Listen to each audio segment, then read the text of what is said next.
বৈষ্ণব করাই তো আমার কর্ম হইল। এ নারদ, তুমি যে অবৈষ্ণব দেখেছ, ওই অবৈষ্ণবটি আমার কাছে কি তুমি নিয়ে আসতে পারবে? এবার প্রভুর কথা শুনে বলছি, নারদ প্রভু, তুমি ওই বৈষ্ণব দেখতে পাও না? বলছে না।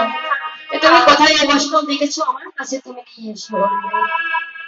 এবার প্রভুর কথা শুনে এবার নারদ মুনিকে প্রভুর সামনে প্রণাম করলেন।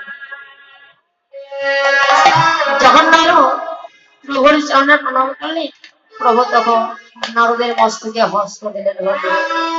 এবার নারদ মুনির দিব্য জ্ঞানের উদয় হইল। বাবা, এবার দিব্য জ্ঞানের উদয় হয়ে নারদ মুনি যেদিকে তাকায় সেদিকে শুধু বৈষ্ণবই দেখতে পাই। বাবা,